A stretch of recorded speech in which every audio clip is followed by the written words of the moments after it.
utulivu na ushindani wa haki. Wamesema michezo kama hii huimarisha umoja wa kitaifa na kukuza uchumi kupitia burudani na biashara zinazozunguka tukio hilo.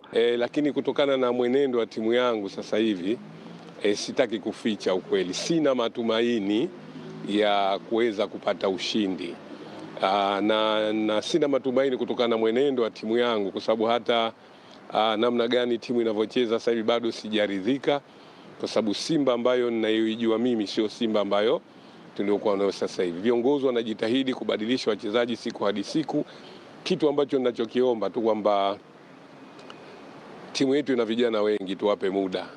Sasa hivi tusitake zaidi, tupate hapo kwa hapo. Lazima tuwe tuna program ambayo tunajua tunajenga timu kwa malengo maalum. Naamini itatokea hivyo kwamba tunaenda kushinda kumfunga Simba Sports Club kwa mara ya 7 mfululizo.